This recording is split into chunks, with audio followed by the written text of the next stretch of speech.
Hello friend, नमस्कार। मैं हूं अंकिता। GKGS स्टडी चैनल पर आपका स्वागत करती हूं। और फ्रेंड, हम देखने वाले हैं बिहार विद्यालय के लिए टेट पेपर 1 और 2 के लिए शिक्षण कला एवं अन्य दक्षता। और आज ये हमारा तीसरा प्रैक्टिस सेट है फ्रेंड। तो इसके पहले 2-3 वीडियो अपलोड हो चुकी है। अगर आपने नहीं देखा है तो देख लीजिए। और चैनल के लिंक में डिस्क्रिप्शन लिंक में आपको पीछे वाली वीडियो की लिंक मिल जाएंगे फ्रेंड, तो आप देख सकते हैं। चलिए, आज की क्लास में, आज के सेशन में आपका बहुत बहुत स्वागत है। आज देखते हैं पहला क्वेश्चन।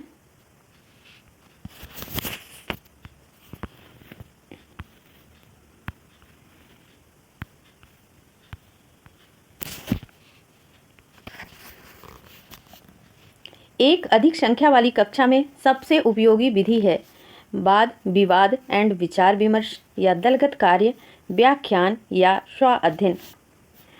तो ठीक है, एक से मतलब एक अधिक संख्या, ठीक है, एक अधिक संख्या वाली कक्षा में मतलब एक से अधिक, ठीक है। तो सबसे ज़्यादा उपयोगी विधि पूछा गया है, ठीक है। तो क्या होगा?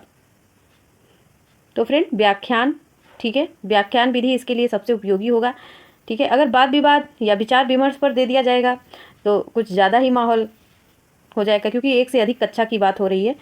और दलगत का मतलब ही होता है समूह, और स्व अध्ययन का मतलब आप समझ रहे हैं, ये हायर स्टडी के लिए, मतलब उच्च कक्षा के लिए। हायर का मतलब मतलब 9th के अपर 9th से लेकर 12th क्लास तक की बात, ठीक है, या 6 to 8 कह सकते हैं, जिसमें सेल्फ स्टडी करने का मौका दिया जाता है। तो ऑप्शन सी के साथ जाएंगे फ्रेंड। और क्यों, तो देख लेते हैं। हम व्याख्या के साथ देख रहे हैं। व्याख्यान विधि एक पारंपरिक विधि है जो शिक्षक को बड़ी संख्या छात्रों को एक साथ जानकारी प्रदान करने वाली अनुमति देती है, लेकिन यह छात्रों को सक्रिय भागीदारी को सीमित कर सकता है। जो अधिक संख्या वाली कक्षा में सबसे ज़्यादा उपयोगी कौन सी विधि रहेगी? तो व्याख्यान विधि रहेगी, क्योंकि अगर सोचो, एक से अधिक कक्षा जहाँ पे है, अगर आप सबको वाद विवाद और विचार विमर्श का मौका दे रहे हैं तो ये बहुत ज़्यादा अच्छी बात नहीं होगी, सिर्फ टाइम की बर्बादी हो सकती है। तो इसलिए जो है ऑप्शन ए राइट नहीं होगा। आगे देखिए अगला क्वेश्चन।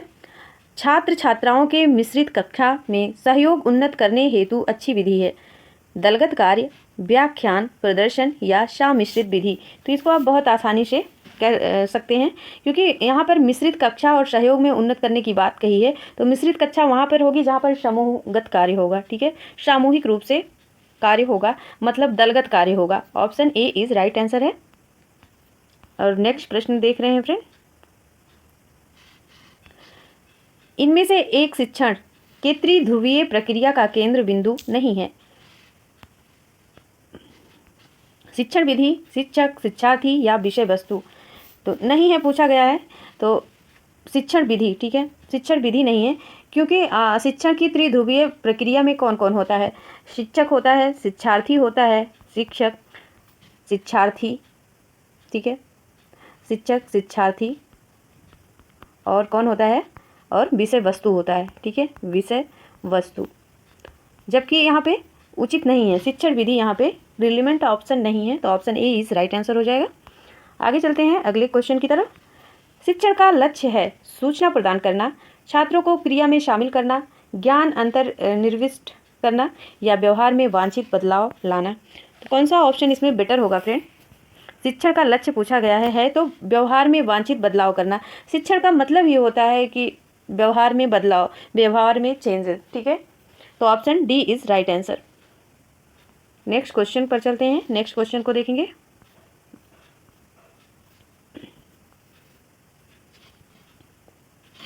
नेक्स्ट क्वेश्चन है, आगमन विधि है, विधन है, अभ्यास है, विशिष्ट से सामान्य की ओर है, सामान्य से विशिष्ट की ओर है। तो आगमन विधि क्या है? तो आगमन विधि एक वैज्ञानिक विधि है, आप जानते हैं। तो आगमन में क्या होता है? विशिष्ट से सामान्य की ओर, ठीक है, विशिष्ट से सामान्य की ओर। मतलब क्या हुआ विशिष्ट से सामान्य की ओर? मतलब ये हुआ ज्ञात से अज्ञात की ओर, सरल से जटिल की ओर, ठीक है, सरल से जटिल की ओर। तो option C is right answer हो जाएगा, विशिष्ट से सामान्य की ओर, ठीक है। तो और निगमन में क्या होता है? पहले नियम फिर उदाहरण, ना से नियम ना से निगमन, आप ऐसे याद रख सकते हैं। आगमन में रहेगा कुछ आपको आता रहेगा, और कुछ जहाँ पर आपको उससे हटकर आप आगे सीखेंगे, सामान्य की ओर जाएंगे, ठीक है, सरल से जटिल की ओर जाएंगे। आगे देखिए अगला, शुक्रात विधि है, व्याख्यान का प्रदर्शन है, अनुसंधान है, प्रश्न उत्तर है, व्यधन है। तो शुक्रात विधि कैसी है? शुक्रात विधि कैसी है? तो प्रश्न उत्तर विधि है। Option C is right answer. और शुक्रात विधि, जिसे शुक्राती पद्धति कहा जाता है, व्यक्तियों के बीच सरकारी तर्कपूर्ण संवाद का एक रूप है जो समालोचनात्मक चिंतन को प्रोत्साहित करने और विचारों को अंतर्निहित धारणाओं को सामने लाने में या प्रश्न पूछने के लिए उत्तर देने पर आधारित है, जिसे प्रश्नोत्तर विधि कहा जाता है। नेक्स्ट क्वेश्चन, इनमें से एक परियोजना विधि के लिए सही नहीं है। शिक्षक केंद्रित, वास्तविक जीवन संपादित, सामाजिक वातावरण में घटित या उद्देश्यपूर्ण क्रिया। तो इनमें से एक परियोजना विधि के लिए सही नहीं है। तो option A is right answer होगा, क्योंकि शिक्षक केंद्रित, ठीक है, परियोजना विधि शिक्षक केंद्रित नहीं होता, बच्चों पर छोड़ दिया जाता है, बच्चों को बनाने के लिए कह दिया जाता है।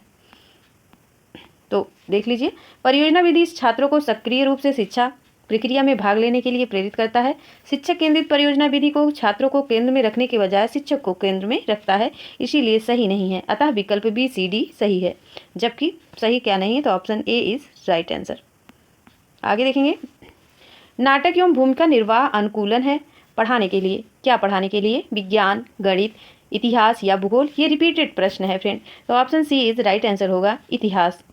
इतिहास को हम नाटक के माध्यम से पढ़ा सकते हैं, जबकि हम गणित को नहीं पढ़ा सकते, ना ही भूगोल को पढ़ा सकते हैं और ना ही विज्ञान को। नेक्स्ट क्वेश्चन है,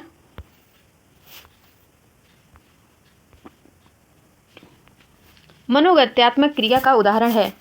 प्रयोगशाला है, कहानी कथन है, प्रदर्शन है, 2 बार प्रयोग के परिणाम के परिकलन है, ठीक है। तो क्या सही होगा? मनोगत्यात्मक क्रिया का उदाहरण है प्रयोगशाला विधि। Option A is right answer.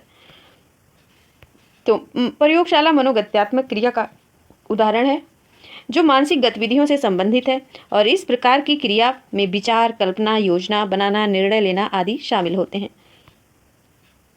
मान लीजिए आप किसी भी चीज़ पर प्रयोग कर रहे हो, ठीक है, प्रयोग का मतलब तो आप समझ रहे होंगे। तो किसी चीज़ पे प्रयोग कर रहे हो और वो मिशन आपका अनसक्सेस हो, तो उस समय आपको जल्दी से क्या कर लेना है कि हमारा मिशन सक्सेस हो जाए। तो इन सब चीज़ों पर जोर डालता है ना, जिसे कहते हैं कल्पना, क्रिया, विचार, निर्णय लेना, सभी शामिल होता है प्रयोगशाला में। और ये मनोवैज्ञानिक विधि भी है। विषय वस्तु को आसान रूप से प्रस्तुत करने का नियम है, शिक्षण विधि है, शिक्षण सिद्धांत है, शिक्षण प्रविधि है या शिक्षण कार्यनीति है। तो विषय वस्तु को आसान रूप में प्रस्तुत करने का नियम क्या है? ये शिक्षण का सिद्धांत है, ठीक है। हम उसको किस सिद्धांत, किस विधि से उसको समझाएंगे? देखिए, विधि नहीं होगा, शिक्षण का सिद्धांत होगा इसमें, ठीक है। ज़्यादातर लोग ये सोचेंगे कि हम उसको और आसान, मतलब आसान विधि से समझाएंगे। तो विधि किसके अंतर्गत आती है? सिद्धांत के ही अंतर्गत आती है, ठीक है। जैसे यह शिक्षण प्रक्रिया को दिशा देते हैं और शिक्षक को यह निर्देशित करते हैं कि विषय वस्तु को किस प्रकार से छात्रों को समझाने योग्य बनाया जाए, जिससे छात्रों को अधिकतम ज्ञान और समझ प्राप्त हो सके। लेकिन इस प्रश्न में अगर ज़्यादातर लोग जो है किस ऑप्शन पर जाएंगे?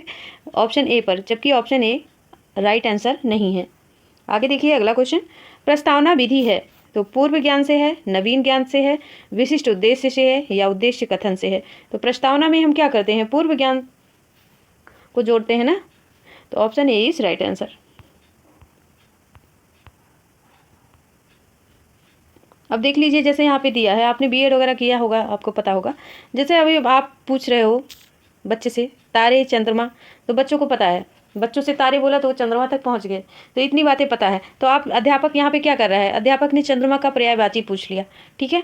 तो इसी तरह से आगे देखिए, पाठ योजना में गृह कार्य संबंधित होना चाहिए पूर्व ज्ञान से, पुनरावृत्ति से, त्रिक्रियाशीलन से, नवीन ज्ञान, पूर्व ज्ञान से संबंधित। तो पाठ योजना में गृह कार्य का संबंध क्या होना चाहिए? पुनरावृत्ति या छात्र की क्रियाशीलन से, या फिर नवीन ज्ञान, पूर्व ज्ञान से संबंधित। तो फ्रेंड ऑप्शन डी राइट होगा, ठीक है। पुनरावृत्ति के लिए थोड़ी ना दिया जाता है क्या, ठीक है। तो छात्रों को ये दिया जाता है एक्टिविटी घर पे करने के लिए कि ये देखिए क्या नया कर सकते हैं, अपने पूर्व ज्ञान को कैसे नवीन ज्ञान से जोड़ सकते हैं, कनेक्ट कर सकते हैं। ठीक है, तो नवीन ज्ञान का पूर्व ज्ञान से, option D is right answer.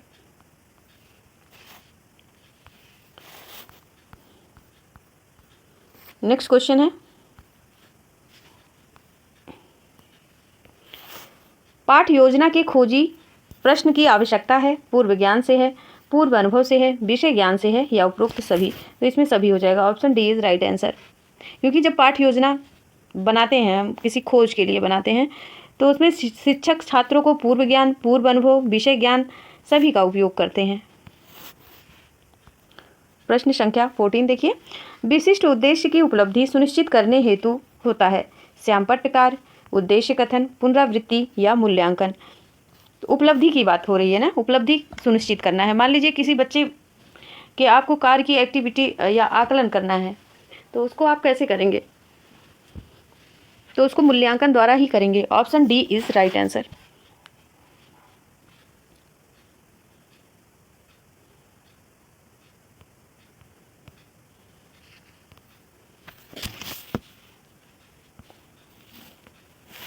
पाठ योजना में शिक्षण बिंदु का उल्लेख होता है प्रथम पंक्ति, दूसरी पंक्ति, तीसरी पंक्ति या चौथी पंक्ति।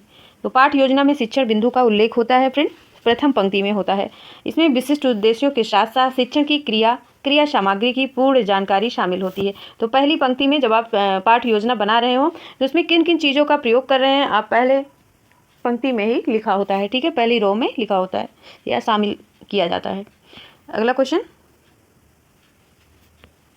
किस प्रकार के परीक्षण में विषय वस्तु को विश्लेषण आवश्यक है? मानकीकृत परीक्षण, शिक्षक ने परीक्षण किए, ए बी दोनों। तो friend option A is right answer हो जाएगा। किस प्रकार के परीक्षण में विषय का विश्लेषण मतलब वस्तु का विश्लेषण आवश्यक है? तो मानकीकृत। व्याख्या भी देखते हैं कि विषय वस्तु आमतौर पर उन परीक्षण की आवश्यकता होती है, उन परीक्षण की जहाँ पर विस्तृत जानकारी समझ की जाती है, इसे मानकीकृत परीक्षण शामिल है, जिसमें परीक्षण का विश्लेषणात्मक क्षमता की परख की जाती है। और नेक्स्ट क्वेश्चन है, किस प्रकार के परीक्षण में छात्रों की प्रदर्शन अन्य छात्रों से की जाती है? वस्तुनिष्ठ या संदर्भ गर्भित परीक्षण, मानक संदर्भित परीक्षण या उपरोक्त में से कोई नहीं। मतलब आपको दो छात्रों के कार्यों में ये पता लगाना है कौन सा सबसे बेस्ट है, दो या अन्य से। ठीक है, तो इसमें कौन सा ऑप्शन करेक्ट होगा? ठीक है, तो क्या वस्तुनिष्ठ संदर्भ गर्भित परीक्षण से होता है? तो बिल्कुल नहीं होता है।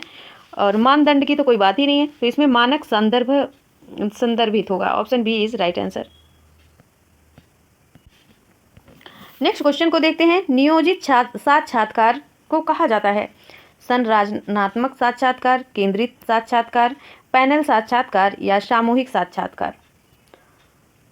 तो option A is right answer, संरचनात्मक साक्षात्कार। ठीक है, नियोजित साक्षात्कार किसको कहा जाता है? संरचनात्मक साक्षात्कार को, जिसमें साक्षात्कार लेने वाला आवेदक आमने सामने बैठकर मौखिक विचार विमर्श करते हैं और इसका उद्देश्य निश्चित सूचना प्राप्त करना होता है। जैसे दो लोग आपस में बैठ के विचार विमर्श कर रहे हों और इनका उद्देश्य है कि निश्चित सूचना को प्राप्त कर सकें। तो option A is right answer. Next question है, किस साक्षात्कार विधि में चर्चा एक विधि पर केंद्रित होती है? तो संरचनात्मक, केंद्रित, पैनल, सामूहिक या समूह। तो option B is right answer हो जाएगा, केंद्र साक्षात्कार, केंद्रित। Option B is right answer. वह केंद्रित साक्षात्कार कहलाती है जिसमें साक्षात्कार विशेष रूप से एक निश्चित विषय, विधि या ध्यान को केंद्रित करते हुए प्रश्न पूछता है और उसी के आसपास चर्चा को सीमित रखता है। ठीक है, मतलब किसी एक विषय वस्तु को केंद्र में रखकर साक्षात्कार किया जाता है। ठीक है, ये नहीं कि आपको बुलाया किसी टॉपिक के लिए और पूछ कुछ अलग रहा है, उससे हट के कुछ पूछ रहा है। ठीक है, तो ऐसा नहीं।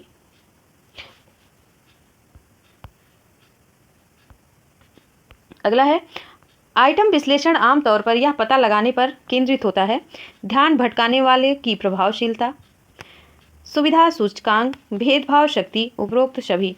आइटम विश्लेषण की बात हो रही है, यह आइटम विश्लेषण है क्या? किसी को पता? तो आइटम विश्लेषण ये चलिए हम इसको देखेंगे, व्याख्या के द्वारा देखेंगे। फिलहाल राइट आंसर इसमें सभी हो जाएगा, ठीक है। आइटम विश्लेषण की बात मतलब ध्यान भटकाने वाले की प्रभावशीलता, सुविधा सूचकांक, भेदभाव शक्ति, ये सभी को जानने के लिए किया जाता है। और आइए हम देखते हैं व्याख्या के द्वारा। तो ध्यान भटकाने वालों की प्रभावशीलता यह जांचता है कि कितने प्रभावी रूप से उन उम्मीदवारों को भटकाते हैं जो विषय को ठीक से नहीं जानते हैं। जैसे मान लीजिए आप किसी टीचर से पढ़ रहे हो, उसको अच्छे से अपने सब्जेक्ट पर कमांड ही ना हो, तो आपका ध्यान भटकेगा ही। तो यह जानने के लिए आइटम विश्लेषण को केंद्रित किया जाता है, ठीक है। और अगला है सुविधा सूचकांक। यह मापता है कि कितने उम्मीदवारों ने आइटम में सही उत्तर दिया। और भेदभाव की बात करें तो यह आइटम उस क्षमता को मापता है जिसमें उच्च प्रदर्शन करने वाले निम्न प्रदर्शन करने वाले उम्मीदवारों के बीच अंतर कर सके। नेक्स्ट है सत्य असत्य परीक्षण में सबसे महत्वपूर्ण लाभ है अनुमान लगाने का उन्मूलन, व्यापक नमूना, आइटम वैधता या उपरोक्त में से कोई नहीं। तो सत्य असत्य परीक्षण में सबसे महत्वपूर्ण लाभ इसका क्या होता है? व्यापक नमूना, ठीक है। व्यापक नमूनाकरण होता है जिसमें एक तो कम समय लगता है और अधिक पाठ्य सामग्री को कवर किया जाता है, जिसे कहते हैं व्यापक नमूनाकरण, ठीक है। कम समय में ज़्यादा, मतलब जिसे हम स्मार्ट स्टडी भी कह सकते हैं, ठीक है। अगले क्वेश्चन पर चलते हैं friend.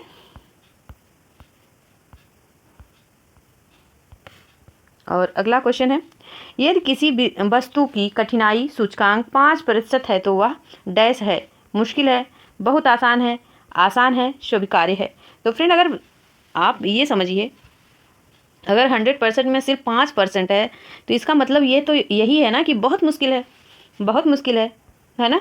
Option A is right answer.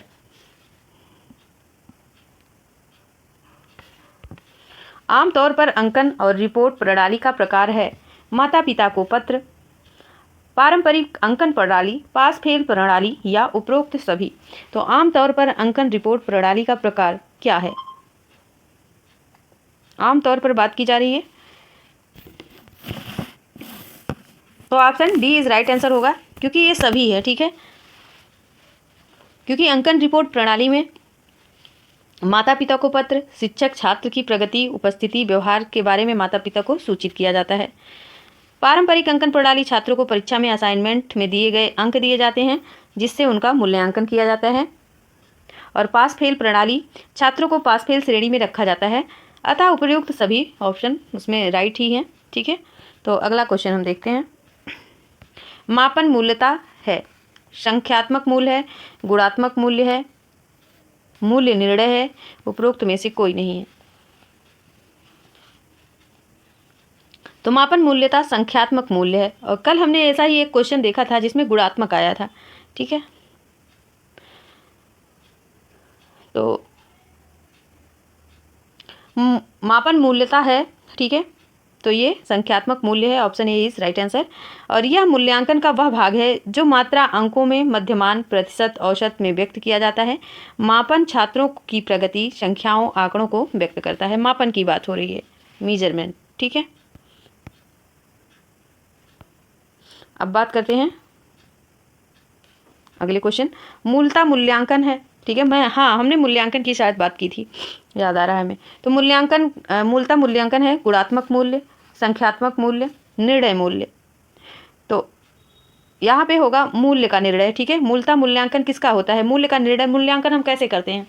तो जैसे मान लीजिए अब किसी बच्चे के कार्य विधि, उसकी एक्टिविटी का मूल्यांकन करना है, तो उसमें हम क्या निकालेंगे? उसके मूल्य को ही तो निकालेंगे, मूल्य का ही निर्णय करेंगे ना। तो option C is right answer होगा। और अभी हमने देखा कि मापन कैसा होता है, तो ये संख्यात्मक मूल्यांकन होता है, ठीक है। मापन कैसा होता है? ये संख्यात्मक मूल्यांकन होता है, इसको याद रखिएगा। और मूल्यांकन क्या होता है? मूल्यांकन में मूल्य का निर्णय होता है। बहुत ईजी है, याद रख सकते हैं आप। अगले क्वेश्चन को देखते हैं। एक पेपर में एक छात्र का स्कोर है, मूल्यांकन है, परीक्षण है, माप है या उपरोक्त सभी है? ये बहुत अच्छा प्रश्न है। एक पेपर में एक छात्र का स्कोर क्या है? तो आप किस ऑप्शन के साथ जाएंगे? तो ज़्यादातर लोग तो कहेंगे माप है, और कोई कहेंगे मूल्यांकन भी है। तो मापन और मूल्यांकन की तरफ जाएंगे, जबकि यह सभी है, ठीक है, सभी है। इसमें अगर आपसे ये पूछा होता है सबसे अच्छा कौन है, तब आप किसी एक को लगा सकते थे, किसी एक की तरफ, लेकिन पूछ रहा है ना, तो ये सभी चीज़ है।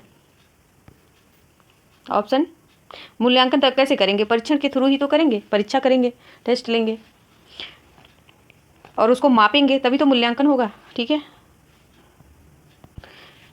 नेक्स्ट क्वेश्चन देख रहे हैं फ्रेंड। एक परीक्षण आमतौर पर प्रश्न उत्तर कर देता है, कितना अच्छा, कितना अच्छा, कितना अच्छा है, कितना अच्छा, या कितना, उपरोक्त में से कोई नहीं। तो फ्रेंड उपरोक्त में से कोई नहीं होगा। ठीक है, क्योंकि आमतौर पर यह मापता है कि व्यक्ति किसी विशेष छात्र विषय या क्षेत्र कितना ज्ञान अर्जित किया है, वह उस ज्ञान को कितनी अच्छी तरह से उपयोग किया या उपयोग कर सकता है, जो विभिन्न प्रश्नों के माध्यम से व्यक्ति तार्किक सोच में परखता है। इसीलिए कितना अच्छा या कितना नहीं मापता, बल्कि व्यक्ति की क्षमताओं के ज्ञान का मूल्यांकन करता है, जो कि ऑप्शन डी होगा। ठीक है, आंसर। आगे देखेंगे अगले क्वेश्चन को। डैश का उपयोग सीखने की प्रक्रिया निगरानी के लिए किया जाता है। योगात्मक मूल्यांकन, रचनात्मक मूल्यांकन, प्लेसमेंट मूल्यांकन, या उपरोक्त सभी।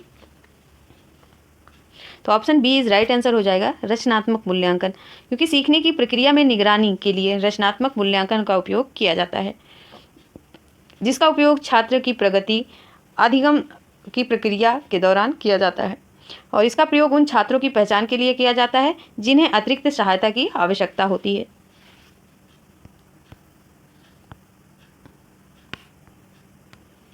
अगला क्वेश्चन है, दृष्टिकोण माप के लिए किस पैमाने का उपयोग किया जाता है? प्रक्षेप या लिकर्ट स्केल, सामान्य पैमाना, या तकनीकी पैमाना। तो option B is right answer हो जाएगा, लिकर्ट स्केल। ठीक है, लिकर्ट स्केल के लिए। तो दृष्टिकोण माप के लिए किस पैमाने का उपयोग? लिकर्ट।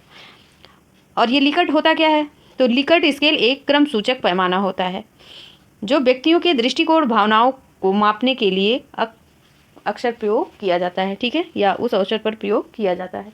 तो समझ गए मतलब क्या हुआ कि ये आपकी मानसिक स्थिति को भी माप सकता है, लिकर्ट।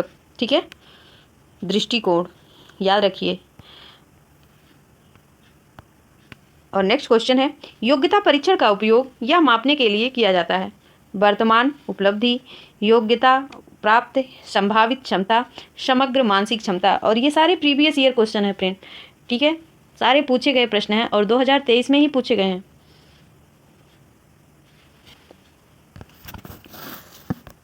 तो योग्यता परीक्षण का उपयोग योग्यता की माप के लिए किया जाता है। तो option B is right answer. और इसका उपयोग भविष्य में सीखने और गतिविधियों या किसी पेशे में सफलता का पूर्व अनुमान लगाने के लिए किया जाता है। नेक्स्ट क्वेश्चन पर चलते हैं।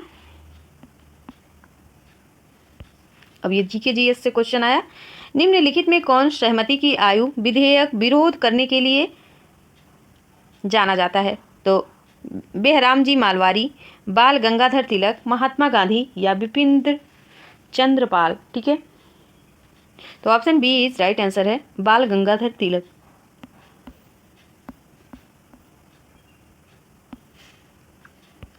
नेक्स्ट क्वेश्चन है, कौन सा भारतीय राज्य भूटान के साथ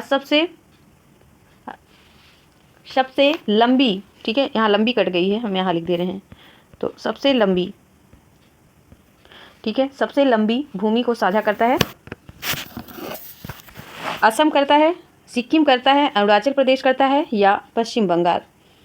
भूटान के साथ बात हो रही है तो Assam, option A is right answer. Bharat Bhutan के साथ 699 किलोमीटर लंबी सीमा तय करता है।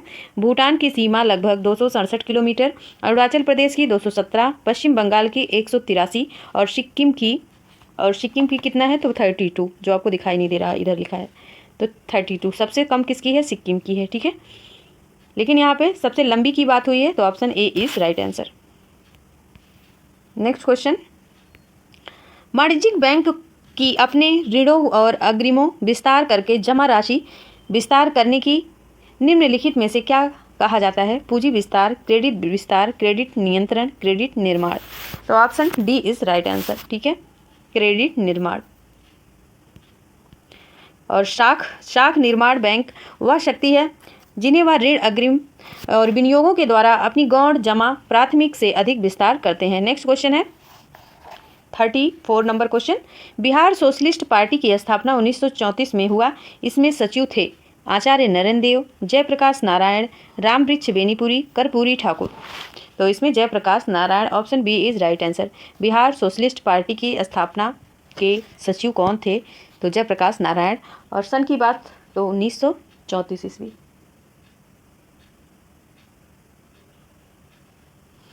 नेक्स्ट क्वेश्चन पर चलते हैं।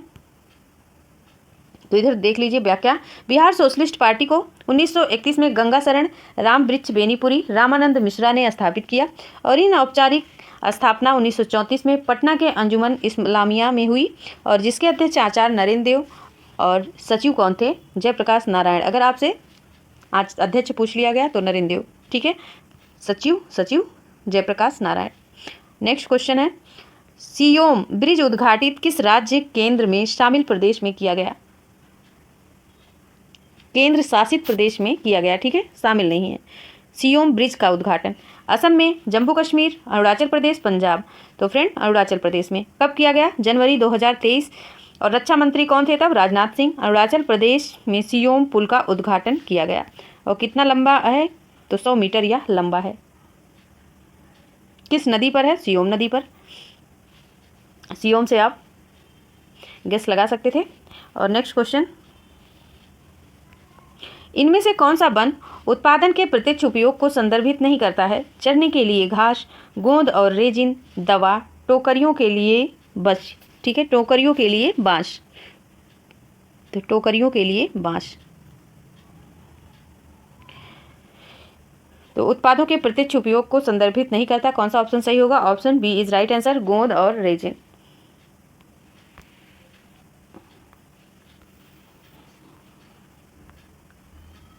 अच्छा, क्यों नहीं करता? तो हम व्याख्या देख लेते हैं। चढ़ने के लिए घास, दवा और टोकरियों के लिए बांस वन का उत्पाद है, ठीक है, इसको ध्यान रखिए, जिनका उपयोग प्रत्यक्ष रूप से किया जाता है। लेकिन गोंद और रेजिन का उपयोग प्रत्यक्ष रूप से नहीं किया जाता। इनका उपयोग कपड़ा, सौंदर्य प्रसाधन, दवाएं, स्याही आदि के लिए किया जाता है।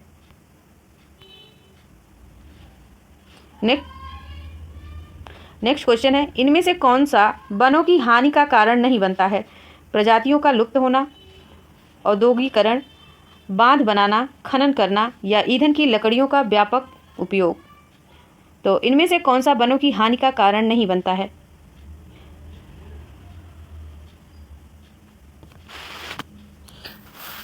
तो कौन सा ऑप्शन इसमें करेक्ट होगा? Option A is right answer, प्रजातियों का लुप्त होना, ठीक है। औद्योगिकरण में तो होता ही है, ठीक है, बांस बनाना, खनन करना, तो ये सब भी एक कारण बनता है वनों के हनन का। ईंधन की लकड़ियों का व्यापक उपयोग, ये भी एक कारण है। अगर ज़्यादा मात्रा में आप करेंगे उपयोग तो कारण हो सकता है, लेकिन प्रजातियों का लुप्त होना वनों की हानि का परिणाम नहीं है। और नेक्स्ट क्वेश्चन है, विश्व पर्यावरण दिवस कब मनाया जाता है? 5 जुलाई, 10 जून, 20 अक्टूबर या 5 जून। तो बहुत easy question, 5 June, option D is right answer. और हर परीक्षा में पूछा जाता है लगभग, ठीक है। तो इस दिवस को मनाने की घोषणा संयुक्त राष्ट्र संघ पर्यावरण संरक्षण हेतु वर्ष 1972 में की थी और 5 जून 1974 को विश्व का पहला पर्यावरण दिवस मनाया गया। तो 72 में ये घोषणा हुई कि मनाया जाएगा और 74 में मनाया गया, याद रखिए। और नेक्स्ट क्वेश्चन को देखेंगे, इनमें से किसमें हम खारा जल परिस्थिति तंत्र पा सकते हैं, ठीक है। तो वेटलैंड, स्ट्रीम, डेल्टा या तटीय उथले। कौन सा ऑप्शन करेक्ट होगा? Option C is right answer, क्योंकि डेल्टा के नदी मुहाने पर बनने वाली नदी निक्षेपण विशेषता है। इसे वेटलैंड नदियां अपना जल तल छट किसी अन्य जल के निकाय जैसे महासागर, झील या दूसरी नदी में प्रवाहित करती हैं। खारा जल पारिस्थितिक तंत्र में पाया जाता है। अब नेक्स्ट क्वेश्चन को देखते हैं। नेक्स्ट क्वेश्चन है, कौन सी दवा चाय, कॉफी के पौधे के स्रोत से संबंधित है? कपूर, कांटा सेब, अफीम पोस्ता या कैफीन। बहुत इजी प्रश्न, तो ये कैफीन है, option B is right answer. Next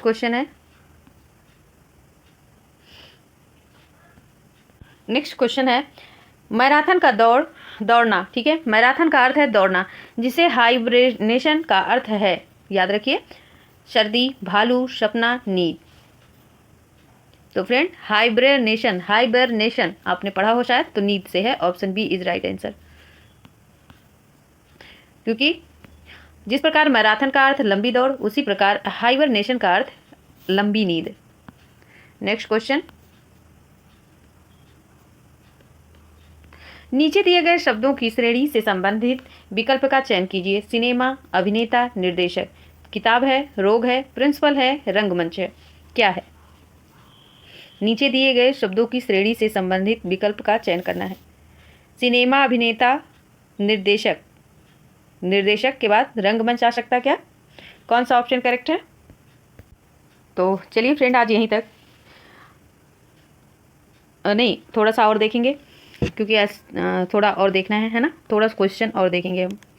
तो ये रहे टोटल आपके 47 क्वेश्चन। तो थोड़ा हम और जल्दी जल्दी कवर करते चलते हैं फ्रेंड, ठीक है। शिक्षण अधिगम प्रक्रिया यात्रा है, ठोस से अमूर्त की ओर, ज्ञात से अज्ञात की ओर, सरल से कठिन की ओर, या उपरोक्त सभी। तो ये उपरोक्त सभी, option D is right answer है। अगला क्वेश्चन, छात्र द्वितीयक है, निरंकुश शिक्षण, प्रजातांत्रिक शिक्षण, खुला शिक्षण, या प्रगतिशील शिक्षण। तो ऑप्शन कौन सा राइट होगा? ए, निरंकुश शिक्षण। अगला, स्वायत्त अधिगम है, ज्ञात एवं प्रयास से, शिक्षक के प्रयास से, परिवार के प्रयास से, या समाज के प्रयास से।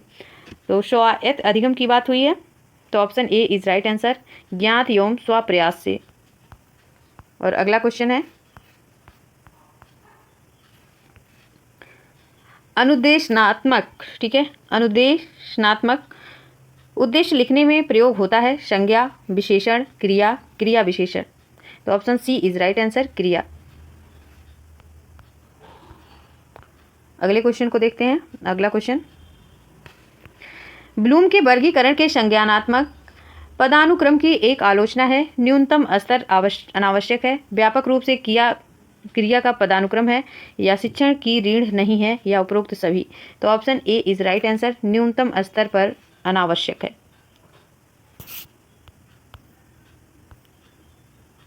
क्योंकि बेंजामिन ब्लूम वर्गीकरण संज्ञानात्मक उद्देश्यों का एक श्रेणीबद्ध संगठन है। ब्लूम सीखने के उद्देश्यों को 3 ज्ञान क्षेत्र, संज्ञानात्मक, भावात्मक, संवेदी डोमेन में वर्गीकृत किया है। ब्लूम ने वर्गीकरण में संज्ञानात्मक, पदानुक्रम, आलोचना, न्यूनतम, अनावश्यक स्तर को माना है। आगे देखेंगे, आगमन विधि शिक्षक केंद्रित, पाठ्य केंद्रित, या शिक्षार्थी या विद्यालय। तो आगमन विधि क्या है? तो आगमन विधि option C is right answer, शिक्षार्थी केंद्रित मतलब बाल केंद्रित। नेक्स्ट क्वेश्चन है, आगमन विधि की त्रुटि है, अधिक समय लगता है, तत्काल समाधान होता है, अव्यवस्था उत्पन्न होता है, या शिक्षक को अप्रभावी बनाता है। तो अधिक समय लगता है friend, option A is right answer. क्योंकि आगमन विधि की जो त्रुटियां हैं, यह विधि अत्यंत धीमी होती है, अर्थात अधिक समय लेती है। इस विधि के फलस्वरूप कभी कभी छात्र गलत निष्कर्ष पर पहुंच जाते हैं। यह विधि सभी छात्रों के लिए उपयोगी नहीं है। गणित विज्ञान इस विधि का कक्षा सदैव प्रयोग नहीं होता है, ठीक है। तो गणित विज्ञान में इसका प्रयोग नहीं होता है। आगे बात करते हैं निगमन विधि। निगमन विधि का लाभ क्या है? तो निगमन विधि का लाभ क्या है? सभी विषयों में प्रयोग संभव है, उच्च स्तर के लिए उचित, या एक ही साथ सभी को शिक्षण, या उपरोक्त सभी। तो उपरोक्त सभी होगा, तो डी इज राइट आंसर। अगला क्वेश्चन है, पाठ योजना में विशिष्ट उद्देश्य है, शिक्षक के लिए, शिक्षार्थी के लिए, पाठ्यक्रम के लिए, उपरोक्त सभी। तो यह पाठ्य योजना में विशिष्ट उद्देश्य किसके लिए होता है? शिक्षक के लिए। क्यों होता है? क्योंकि शिक्षक द्वारा अपनी कक्षा में किए जाने वाले विभिन्न कदमों की विस्तार रूपरेखा तैयार की जाती। इसका प्राथमिक लक्ष्य शिक्षण अधिगम प्रक्रिया का अनुमान लगाना। एक पाठ योजना एक शिक्षक दैनिक मार्गदर्शिका है, और छात्र क्या सीख रहा है, क्या सिखाना है, कैसे सिखाया जाएगा, सीखने को कैसे मापा जाए, पाठ योजना कैसे तैयार किया जाए, इन सब की विस्तृत रूपरेखा प्रदान करके शिक्षकों को कक्षा में अधिक प्रभावी बनाने में मदद करता है। नेक्स्ट देखते हैं, सूक्ष्म शिक्षण किन कौशलों का उपयोग किया जाता है? श्यामपट्ट कौशल, खोजपूर्ण प्रश्न कौशल, ए और बी दोनों। तो ए और बी दोनों होगा, ठीक है। श्यामपट्ट कौशल होता है और खोजपूर्ण प्रश्न कौशल तो होते ही हैं, option C is right answer. Next देखिए, अनुदेशन शिक्षण एवं परस्पर एक समानता हैंड है। तो क्या दोनों ही छात्र केंद्रित होते हैं, दोनों ही विषय केंद्रित हैं, दोनों ही पृष्ठ पोषण पुनर्बल एवं पाठ्य विषय विशेष पर बल दिया जाता है, या उपयुक्त में से कोई नहीं। तो option C is right answer. ठीक है, दोनों ही पृष्ठ पोषण पुनर्बलन पाठ्य विषयों पर विशेष बल दिया जाता है। और अगला क्वेश्चन है, निम्नलिखित में कौन सा कथन सूक्ष्म शिक्षण के लिए गलत है? एक शिक्षण प्रशिक्षण अवधारणा है, यह शिक्षक के आत्मविश्वास को कम करता है, यह रचनात्मक पृष्ठपोषण प्रदान करता है, उपर्युक्त में से कोई नहीं। कौन सा ऑप्शन करेक्ट होगा इसमें? Option B is right answer. यह शिक्षक के आत्मविश्वास को कम करता है। ठीक है, गलत है, गलत पूछा गया तो गलत तो यही होगा। ठीक है, अगले क्वेश्चन पर चलते हैं। और ये क्वेश्चन है नंबर 14। कक्षा के अंदर बालकों के अधिगम पर सर्वाधिक प्रभाव दृष्टिगोचर होता है। कक्षा का अनुशासन, कक्षा का मनोवैज्ञानिक वातावरण, कक्षा का सामाजिक वातावरण। तो फ्रेंड, कक्षा का मनोवैज्ञानिक वातावरण।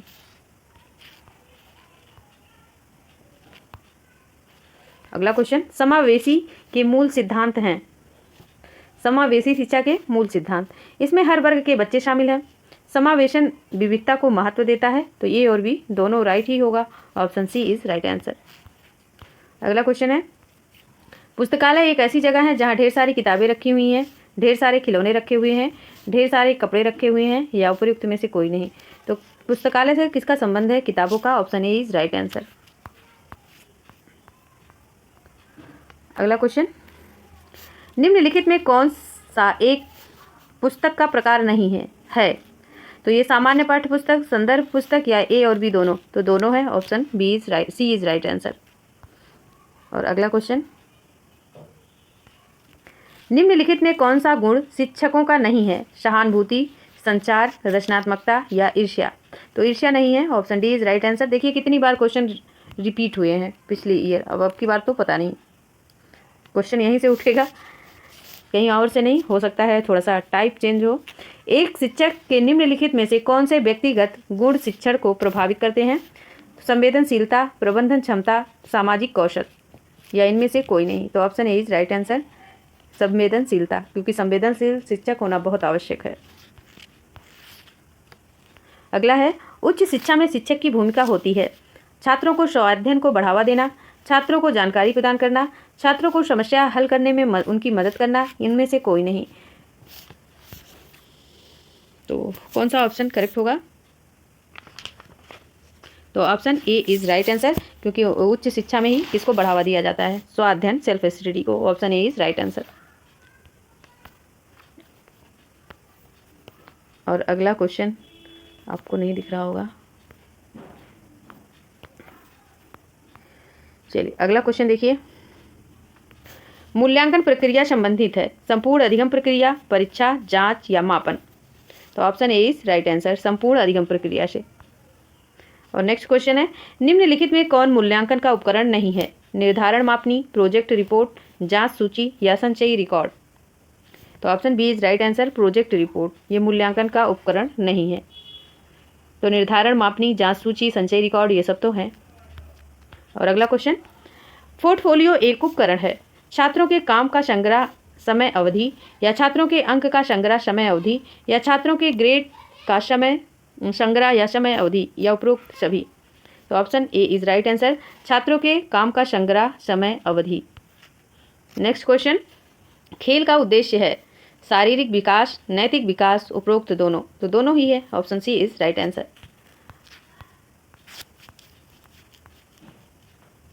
और नेक्स्ट क्वेश्चन, मनोवैज्ञानिक आधार निम्नलिखित को ध्यान में रखते हुए पाठचर्या विकास अपनी भूमिका निभाता है।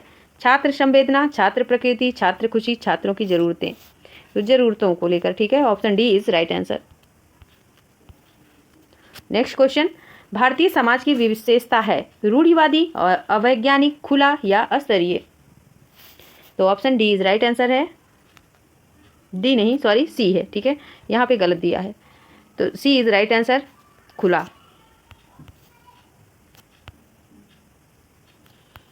अगला क्वेश्चन, निम्नलिखित में कौन भूलने का कारण नहीं है? मानसिक द्वंद्व, याद करने की इच्छा, याद करने के दोषपूर्ण तरीके या उपरोक्त सभी। तो इसमें सभी हो जाएगा, क्योंकि भूलना दीर्घकालिक स्मृति भंडारण पुनः प्राप्त करने में विफलता। कभी कभी हम सोच वास्तविकता के अर्थ को भुला देते हैं, ठीक है, जिन्हें एनकोड नहीं किया जा सकता पर संग्रहित किया जाता है। भूलने के कई कारण होते हैं, तो याद करने की इच्छा, मानसिक द्वंद्व, याद करने के दोषपूर्ण तरीके, हस्तक्षेप, दमित यादें सभी हो सकती हैं। इसलिए कौन सा ऑप्शन सही होगा? तो डी। और नेक्स्ट क्वेश्चन है, इनमें से कौन कारक अधिगम प्रक्रिया नहीं करता है? तो ऑप्शन है बुद्धि नहीं करता, रुचि, तत्परता या उद्देश्य निर्धारण। अधिगम की प्रक्रिया नहीं करता है ना, प्रभावित नहीं करता। तो कौन नहीं करता? Option D is right answer, उद्देश्य निर्धारण।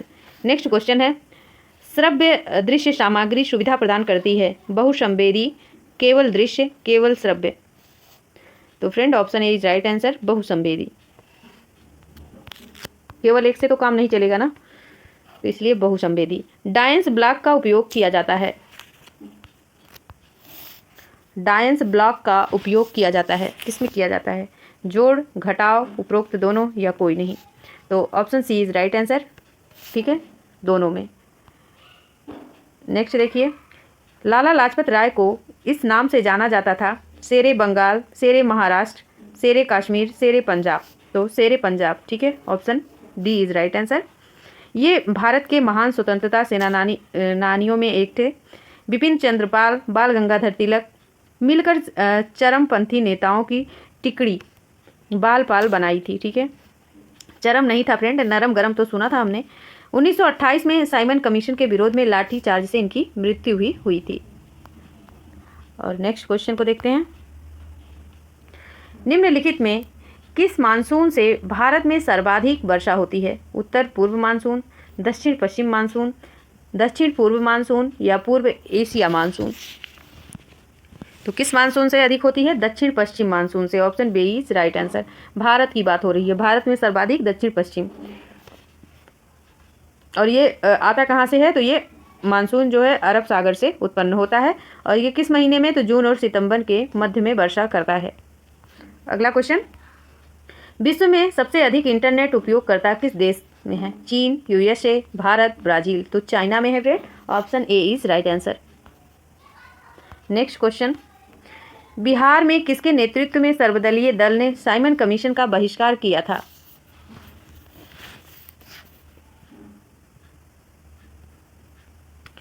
तो ऑप्शन ए है अनुग्रह नारायण सिन्हा, राम वृक्ष बेनीपुरी, फणीश्वर नाथ रेणु या राजेंद्र प्रसाद। तो ये भी प्रश्न रिपीट हुआ है, तो ये अनुग्रह नारायण सिन्हा जी हैं। नेक्स्ट है CERT, इनकी हालिया अधिसूचना के अनुसार साइबर घटनाओं का पता लगाने के बाद रिपोर्ट करने की समय सीमा क्या है? 2 दिन, 1 दिन, 12 घंटे या 6 घंटे। तो फ्रेंड याद रखिएगा इसको, 6 घंटे, ठीक है, 6 घंटे में आप कंप्लेन कर सकते हैं। अगला क्वेश्चन, निम्न में किसे द्वितीय प्रदूषक कहा जाता है? पैन को, ओजोन को, कार्बन डाई मोनोऑक्साइड को, नाइट्रोजन को। तो प्राथमिक प्रदूषकों की परस्पर क्रिया और प्रतिक्रिया द्वारा नियमित प्रदूषकों को द्वितीय प्रदूषक के रूप में जाना जाता है, जिसे ओजोन, माध्यमिक, कार्बनिक, एरोसोल आदि कहते हैं। तो option B is right answer.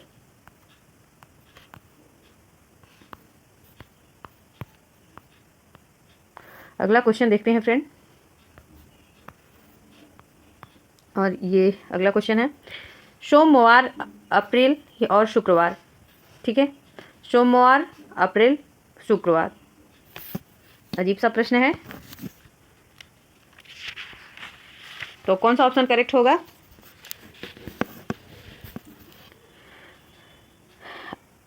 अगस्त होगा ना, अगस्त। Option C is right answer. चलिए व्याख्या देखते हैं कैसे होगा। क्योंकि जिस प्रकार सोमवार के बाद चौथा दिन शुक्रवार होता है, उसी प्रकार अप्रैल के बाद चौथा महीना अगस्त होता है। देख लीजिए प्रश्न किस किस टाइप से बन रहा है। अगला क्वेश्चन, वह शब्द चुने जो समूह के अन्य शब्दों से सबसे कम मिलता जुलता है। गुर्दा, दिल, फेफड़े, तो ये तो इजी है। और डी है कान, तो कान इज़ राइट आंसर। ठीक है, और हमारे कुछ क्वेश्चन बच रहे हैं तो उसको भी देख लेते हैं। ये क्वेश्चन बचे थे ना, थोड़े से आगे पीछे बन गया है ना, पीक लिया गया है। चलिए ये क्वेश्चन देखिए, ठोस कचरे को जलाने की अनुशंसा नहीं की जाती क्योंकि यह बहुत महंगा है, इसके लिए बहुत सी जगह की आवश्यकता है और इसके लिए आधुनिक तकनीकों की आवश्यकता है, यह कई पर्यावरणीय मुद्दों का कारण बनता है। तो कौन सा ऑप्शन करेक्ट होगा? Option D is right answer, क्योंकि यह कई पर्यावरणीय मुद्दों का कारण बनता है। अगला क्वेश्चन,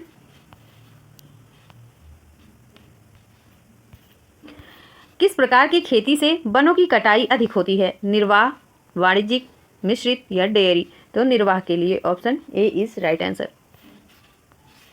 नेक्स्ट देखिए, निम्नलिखित देश या देशों की अर्थव्यवस्था सबसे बड़ी वार्षिक CO2 उत्सर्जन के लिए जिम्मेदार है? USA या चीन या ए बी दोनों या ब्राज़ील? तो फ्रेंड ए और बी दोनों, तो चीन और USA दोनों इसके जिम्मेदार हैं, दोनों बड़ी मात्रा में इसका उत्सर्जन करते हैं। CO2 का मतलब कार्बन डाइऑक्साइड का सबसे ज़्यादा उत्सर्जन करते हैं। नेक्स्ट है, भारत के निम्नलिखित में से किन क्षेत्र में राजहंस घोंसला के लिए बड़ी संख्या में प्रवास करते हैं? तटीय क्षेत्र, कच्छ का रण, थार या हिमालय? तो कच्छ का रण। कच्छ का रण गुजरात में राजहंस घोंसला बनाने के लिए बड़ी संख्या में प्रवास करते हैं। राजहंस लाल पंख वाले पक्षी अमेरिका महाद्वीप, एशिया, अफ्रीका और यूरोप के कुछ हिस्सों में पाए जाते हैं। नेक्स्ट है, और ये नेक्स्ट जो है ये मैथ का है, तो इसमें हम असमर्थ हैं, नहीं करा सकते। तो आगे देखते हैं, कुछ बचा हो तो करा देंगे। तो फ्रेंड ये हमारे टोटल 65 क्वेश्चंस थे। आपको कैसे लगे आप ज़रूर बताइए और लाइक शेयर कीजिए। पहली बार है चैनल पर तो चैनल को सब्सक्राइब कीजिए। Thank you for watching this channel.